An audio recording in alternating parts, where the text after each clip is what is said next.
the developments in Kogi State House of Assembly. Well, remember, you did see some images coming in from there, which you all did talk about. Well, we tweeted about it, saying, what could be happening? Well, that's what we will find out for you now, as we'll be getting across to Honourable Garba Daudu, who is a member of the Kogi State House of Assembly.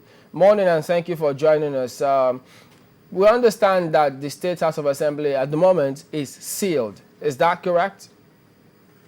Well, it's not. It's supposed to, but it is not. It is not locked as a day before yesterday. But the members of the House of Reps, the reports there says they are trying to see how they can sort it out. If that doesn't happen, they'll have to take over the legislative functions there. Let me put it very clear to you. When the House of Representatives came here, we respected them as senior colleagues. You see, they came here to accuse us of not understanding or knowing the Constitution of the Federal Republic of Nigeria. But in the actual sense, what they did is like passing judgment even before hearing the accused. You see, they came here and for fact-finding.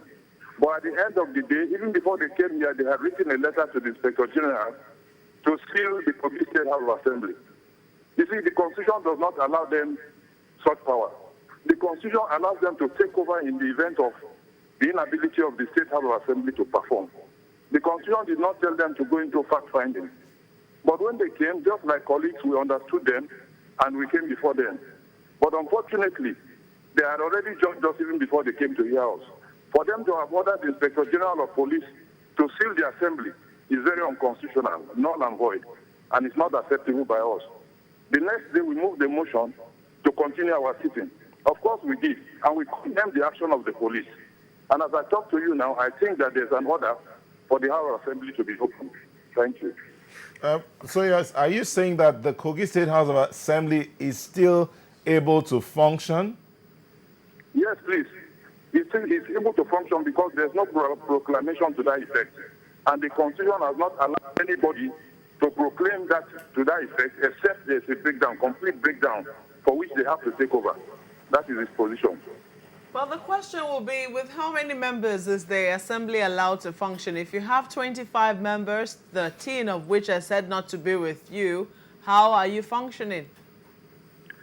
If you go to the Constitution, you will read that a quorum is supposed to be 1/3 of the constituent members. It is there in the Constitution. Okay, so you say you have formed a quorum, but you're sitting without a legitimate speaker. Is that how it is? I don't understand what you mean by legitimate. I don't understand what you mean by legitimate. The speaker that was impeached by your faction says that you did not have enough to impeach him. You say right now you have a quorum, but 2/3 of the entire house is what is required. If you have 25 people in your house, how many people were actually on ground to impeach the speaker that you wanted removed? Look, this impeachment is not the first in the Kogi State House of Assembly. When some people were impeached in January, the same speaker that was impeached was the one who collected signatures, and he was the one who presided in the House of Assembly. The signatures were presented, and based on that signature, the chief whip was impeached. It's not the first time. Signatures can be collected. The numbers of those present can be used. What I'm saying is that 17 people signed, and the speaker has been impeached and replaced by Right Honourable Jimo.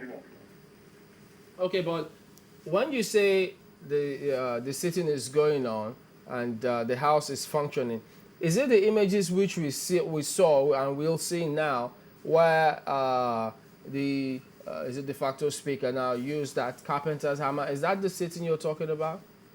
Excuse me, please. For us not to be biased in the whole of this thing, the House of Assembly can sit under a tree, where an order, whether legitimate or illegitimate, as law-abiding citizens, we will not want to contravene the law. Otherwise, no, because you have people asking that, what happened to the gavel? If you're the legitimate speaker, you should have the gavel. Under such circumstance, all we need to do is to move a motion authorizing us to sit anywhere. And once we have the mace, whatever we use, whatever we use is constitutional, is accepted. Okay, so are you now saying that you can move a motion to sit in the marketplace and it becomes binding? How can we sit in the marketplace? Are we mad people? There are so many alternatives before you go to the marketplace.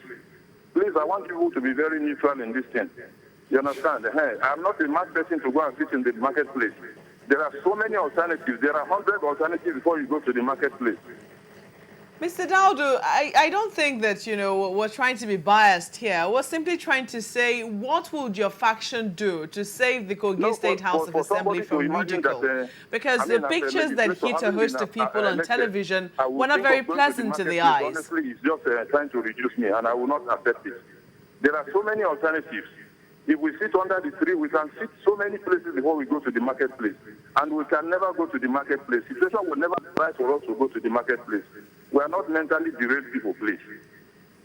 Mr. Daudu, I don't know if you got my question. I said we're not trying to be biased here. We're simply saying that what extent would you go to save the Kogi State House of Assembly from ridicule? Don't you think that the fact that these things have not been able to be sorted out peaceably amongst both factions is causing or is bringing some amount of ridicule to the Kogi State House of Assembly? You don't think so? Let me be very explicit with you. You see, this problem cannot be solved through media. Going to the media, going to all these other external places cannot solve our problem. For the House to have even come here to say that they are just looking at the legitimacy of the impeachment without trying to find out what happened, it's not enough. If you want to go into fact-finding, you should be able to know what happened. If you want to really have, to really broker this, you should be able to ask certain questions. But if you just come with bias, and then you say you are just looking at the constitutionality, and then before you even came here, you order that the House of Assembly should be locked.